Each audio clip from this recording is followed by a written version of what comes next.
할렐루야. 우리나라 사람들이 제일 많이 여행지로 찾는 곳이 신혼여행지로 찾는 곳 가운데 하나가 인도네시아의 발리섬이라고 하는 곳입니다. 인도네시아에 속한 이 발리섬은 1년에 약 100만 명의 관광객이 찾아갈 정도로 아주 아름다운 그런 섬이라고 그래요. 이 발리섬은 얼마 전에 우리나라의 종편방송 TVN에서 윤식당이라고 하는 프로그램을 운영하기도 했던 그런 곳이에요. 텔레비전에서만 보았던 발리섬은 너무 아름다운 곳이었어요. 한편에 마치 풍경화 같은 그런 아름다운 것으로 마음의 기억이 됐어요. 바다도 얼마나 아름답고 깨끗하고 각종 오색찬란한 열대고기들이 너풀너풀 춤을 추면서 마치 바다를 춤추며 헤엄치는 것이 꿈속에서 봤던 그런 아름다운 그런 모습이었던 것 같아요. 참 멋있구나, 이런 감탄사가 저절로 나왔어요. 이처럼 아름다운 발리섬은 해마다 많은 사람들이 찾아오는 곳이기 때문에 그곳에 살고 있는 원주민들은 세계에서 자기들이 제일 행복한 삶을 살고 있다, 우리가 행복한 그런 삶을 살고 있다, 만족함을 누리며 살아가고 있다고 그렇게 생각하고 있다고 그래요. 그래서 그들은 자기들이 사는 곳을 지상 천국이라고 여기기 때문에 신혼여행을 절대로 다른 곳으로 밖으로 나가질 않는데요. 이런 소문을 들은 미국의 유명한 노만 빈센트 목사님이 직접 발리섬을 찾아갔어요. 그곳에 가서 일주일 동안 계속 거기에 있는 주민들에게 조사를 했는데 정말로 발리섬 사람들은 행복함을 누리며 아주 만족한 그런 삶을 살고 있더라는 거예요. 어떤 큰 산업시설이나 재미있는 오락시설이 있는 그렇게 뛰어난 섬이 아닌데도 불구하고 그들이 매우 행복을 느끼며 아주 기쁘게 살아가는 그런 섬이었대요. 그들이 기쁘게 살아가는 이유가 5가지였는데 그 하나가 자기들 스스로 아무것도 가진 것이 없는 사람들이라고 생각한대요. 가난하지만 그러나 그것 때문에 자기들의 삶이 피폐하거나 어려움을 생각하지 않는다는 거예요. 2번째는 아주 검소하게 산대요. 3번째는 서로 사랑하고 서로를 좋아하며 그렇게 지낸다는 거예요. 4번째는 먹을 것을 걱정하지 않아도 될 만큼 아주 모든 것이 풍족하다는 거예요. 마지막 5번째는 자기들 스스로 우리는 세계에서 제일 아름다운 발리섬에서 만족하며 살고 있다고 하는 그런 확신을 가지고 살아간다는 거예요. 여러분은 지금 현재의 삶에서 여러분 어느 정도 만족하며 살고 계십니까? 우리는 발리 사람들처럼 여러 가지 좋은 환경적인 여건 속에 살아가고는 있지는 않아요. 그러나 우리에게 분명한 것은 환경적인 여건 때문에 만족해하고 행복해하는 그들보다 우리는 훨씬 더 행복하고 만족한 삶을 살아가는 우리들의 삶인 것이에요. 오늘 우리가 읽은 이 요한 3서 2절의 말씀이 오늘 우리에게 그것을 말씀하고 있어요. 사랑하는 자여, 내 영혼이 잘됨과 같이 내가 범사에 잘되고 강건하기를 내가 간구하노라. 이 사도 요한은 사랑하는 이 가이오에게 편지를 쓰면서 가장 먼저 한 말이 사랑하는 자여, 내 영혼이 잘된 것 같이 내가 범사에 잘되고 강건하기를 원한다는 거예요. 여러분, 이처럼 축복하는 말씀은 영혼이 잘되어 범사가 잘되고 또 육체적인 우리의 모든 삶이 형통하고 건강하다고 하는 것을 말씀하고 있어요. 그렇기 때문에 우리가 행복한 삶을 살기 위한 첫 번째 조건은 우리의 영혼이 잘 되는 것이에요. 영혼이 건강한 사람이야말로 우리의 인생을 정말로 행복하게 기쁘게 살아가는 첫 번째 비결이 되는 것이에요. 여러분의 영혼이 건강하십니까? 아니면 여러분 건강하지 못하다고 생각하십니까? 여러분 모두가 다 영혼의 축복이, 여러분의 삶이 잘 되는 축복이 여러분 가운데 함께 하시기를 바랍니다. 영혼이 건강하다고 하는 것은 뭘 말하는 것입니까? 바로 사도 요한은 영혼이 건강하다고 하는 말을 내 영혼이 잘됨과 같이 그렇게 말을 표현하고 있어요. 이 잘된다고 하는 말은 2 단어가 합성된 말인데 잘, 좋은이라고 하는 말과 길이라고 하는 그런 말이에요. 그래서 잘된다고 하는 말은 여행을 잘하게 한다, 좋은 길로 인도한다, 좋은 여행을 한다라고 하는 그런 의미를 가진 말로 이 말이 뜻하는 것은 번성하다, 성공하다 그런 뜻을 가지고 있어요. 우리가 잘 아는 성경의 말로 표현한다고 한다면 형통하다. 여러분 다 형통하시기를 바랍니다.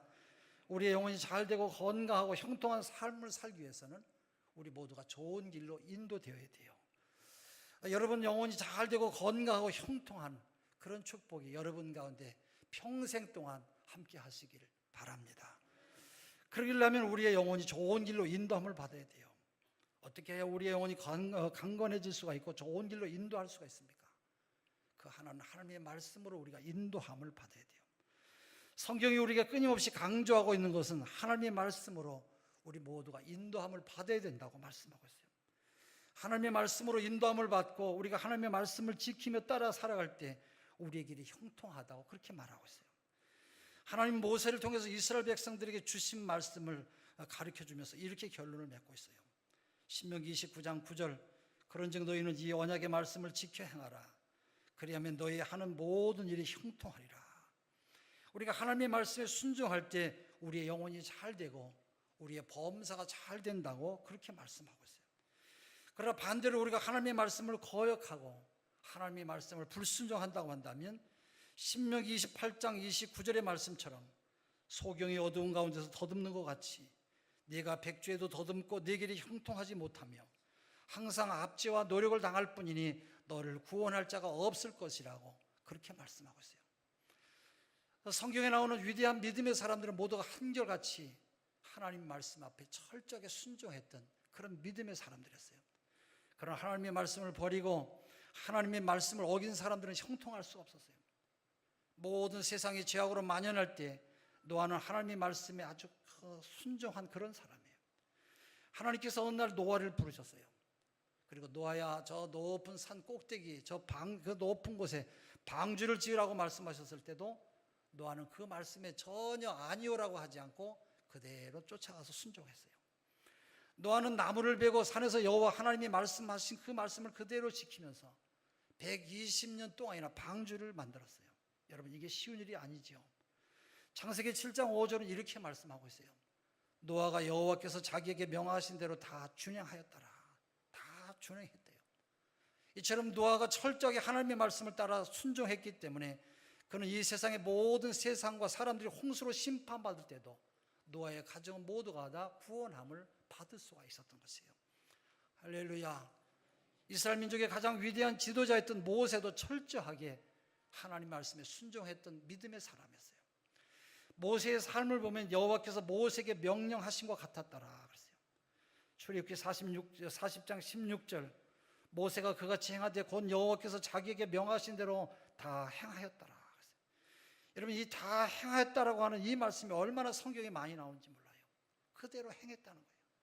그대로 순종했기에 그 험한 광야 생활, 험악한 광야 40년의 생활을 하나님의 도우심으로 그는 아주 성공적으로 그의 삶을 잘 마칠 수가 있었어요.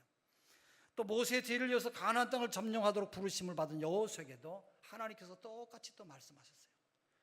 여호수아 1장 7절에서 8절입니다. 우리 한번 같이 읽습니다.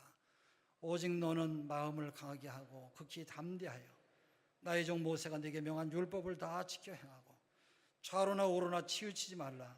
그리하면 어디로 가든지 형통하리니 이 율법책을 내 입에서 떠나지 말게 하고 주야로 그것을 묵상하여 그 가운데 기록한 대로 다 지켜 행하라. 그리하면 내 길이 평탄하게 될 것이라. 내가 형통하리라. 여호수아는 하나님의 말씀을 그대로 순종함으로 아낙 자손이 진치고 있는 가나안 땅을 모두 다 점령할 수가 있었어요.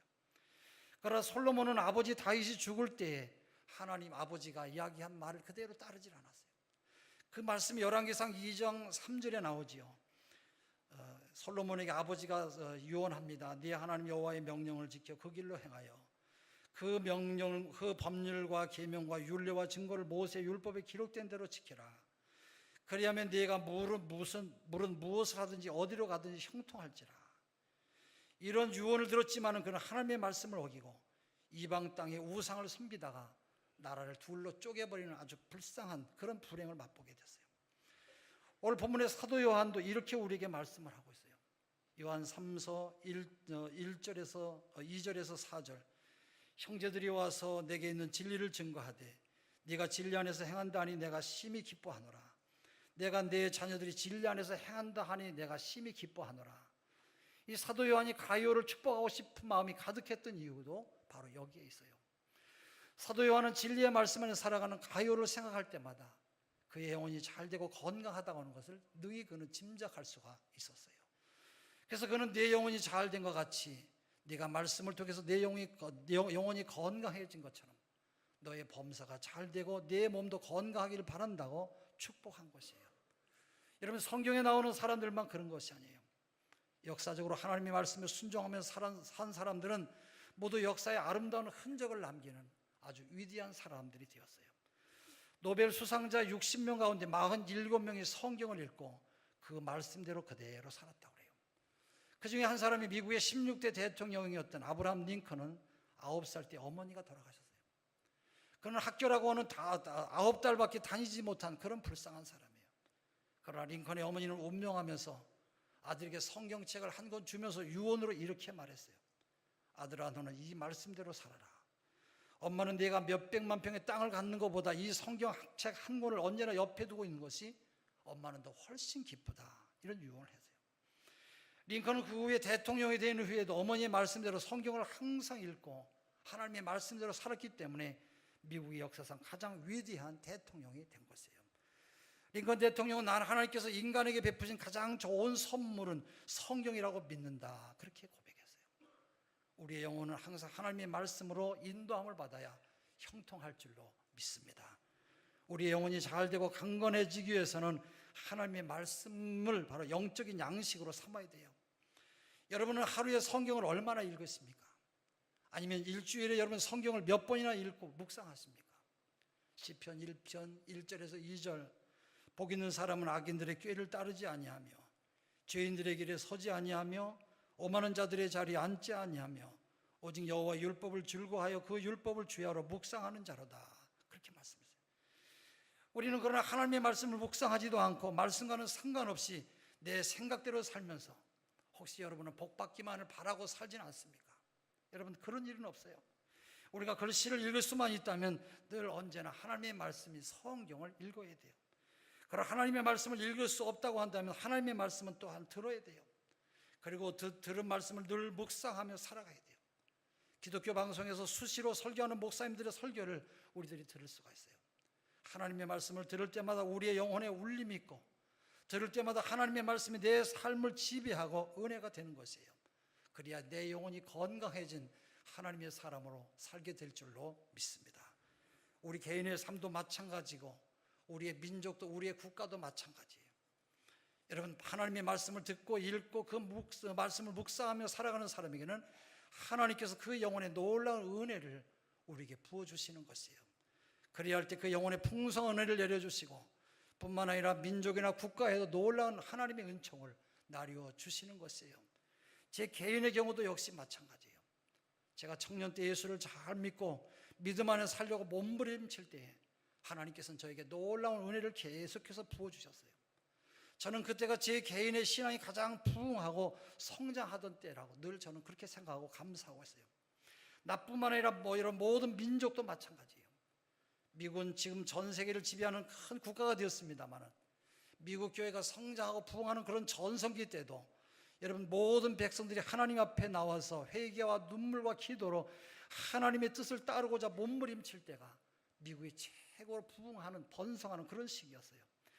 그때가 대략 1820년에서 1900년 때였는데 그때는 기독교의 전성기라고 할 만큼 하나님께서는 미국 교회에 미국 국민들에게 큰 은혜를 부어주셨어요.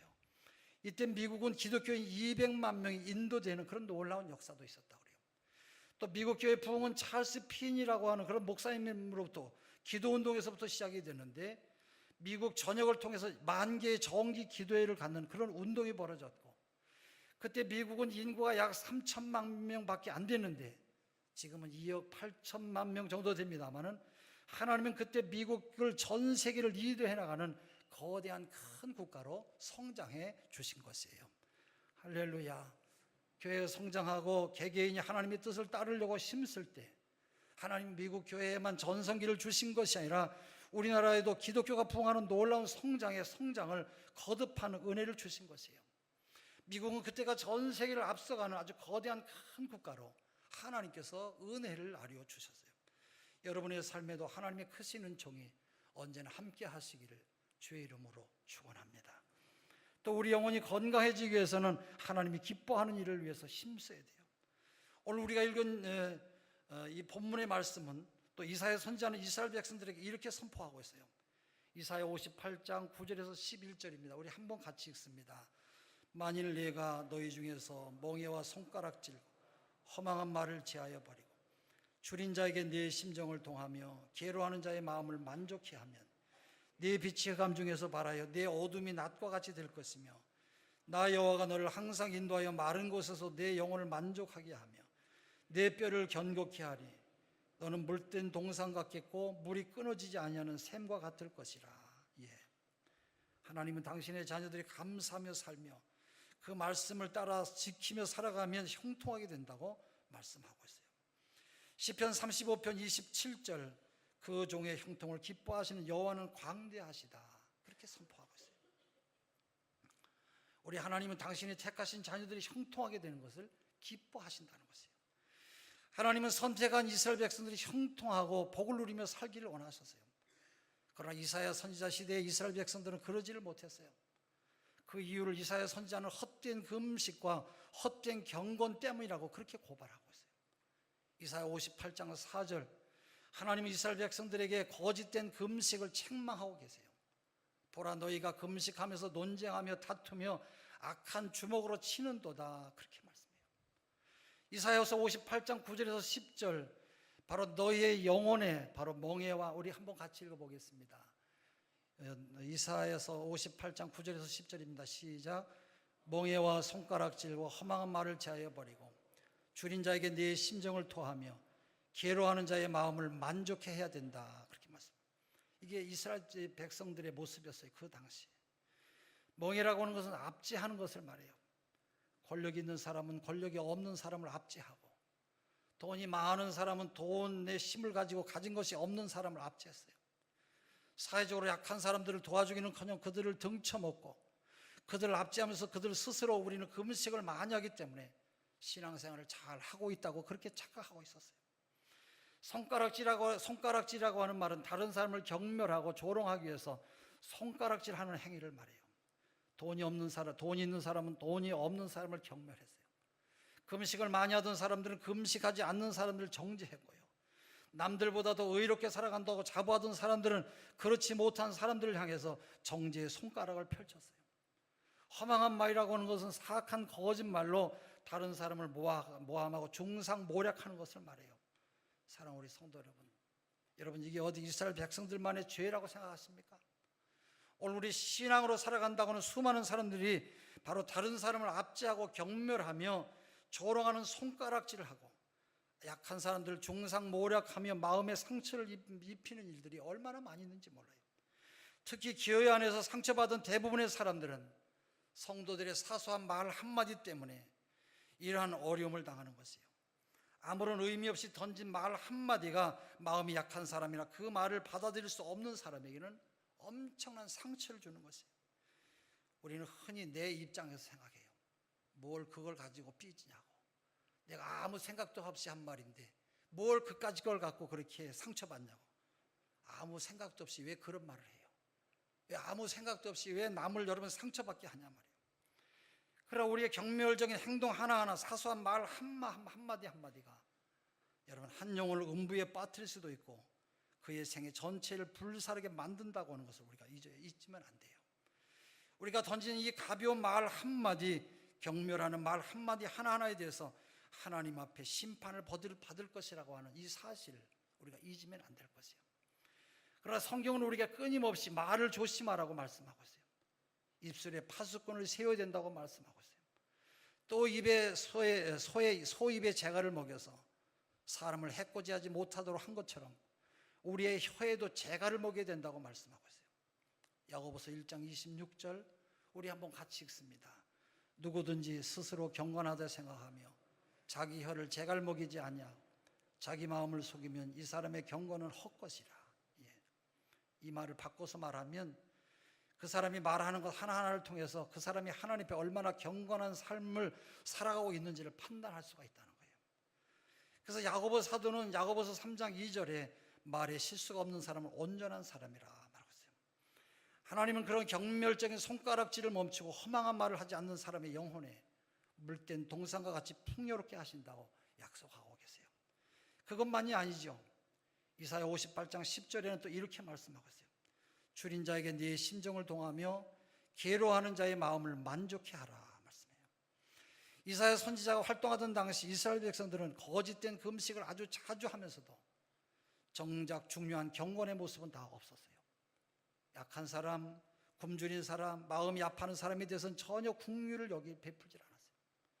그러나 하나님은 참된 금식은 단지 며칠 동안 밥을 먹지 않는 게 아니라 우리보다 약한 사람과 우리의 도움이 필요하고 우리의 사랑이 필요한 사람들에게 진정한 도움이 되어주는 것이라고 그렇게 말씀하고 있어요.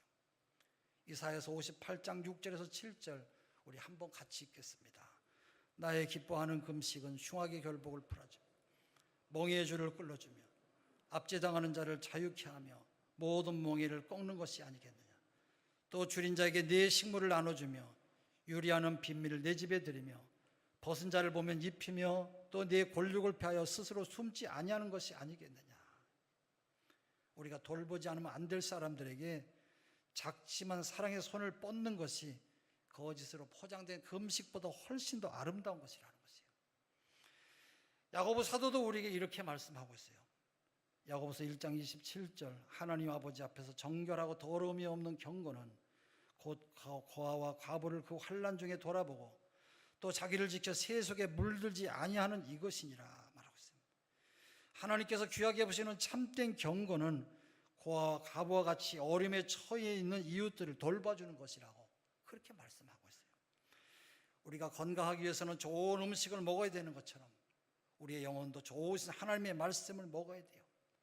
또 좋은 음식을 먹기만 한다고 해서 건강해지는 것이 아니라 우리의 육체적인 운동도 필요해요. 일을 하든지 뭘 하든지 운동을 해서 우리의 몸속에 비축된 에너지를 다 발산해야 돼요.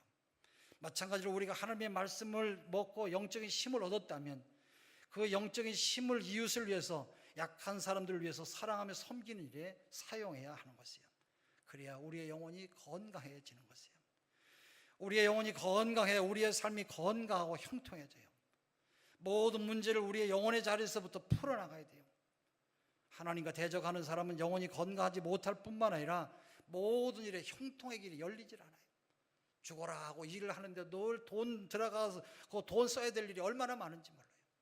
그러나 형통한 사람은 조그만 일을 해도 하나님께서 길을 100배로 열어주셔서 우리의 삶이 날마다 복을 얻는 축복의 사람이 될 줄로 믿습니다.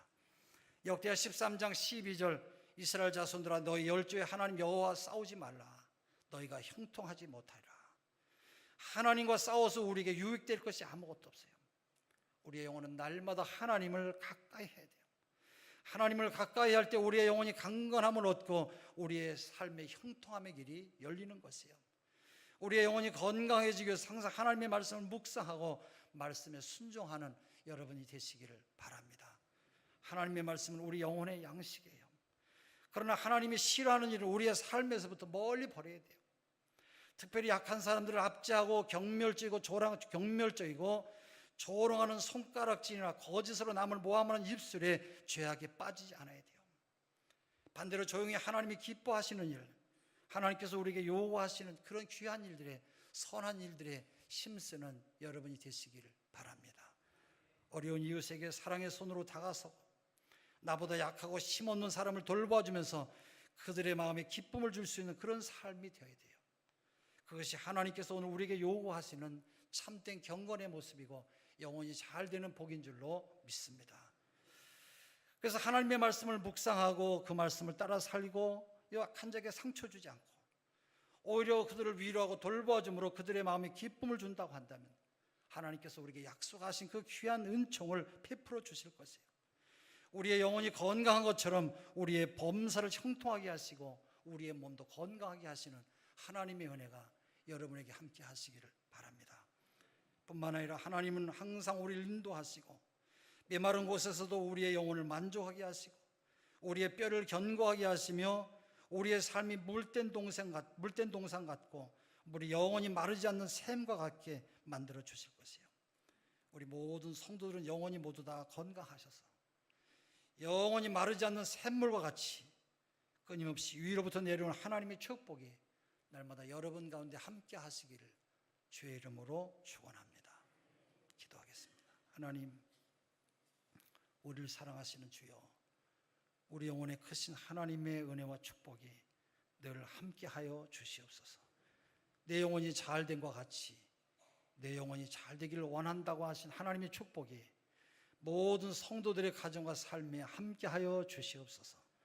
그래 하나님의 말씀만 의지하고 살아가는 하나님의 사람들로 살게 하여 주시옵소서. 예수님 만날 때까지 그때까지 날마다 우리의 삶이 하나님 앞에서 영원히 잘 되는 복을 받게 하여 주시옵소서. 예수 그리스도 이름으로 기도합니다.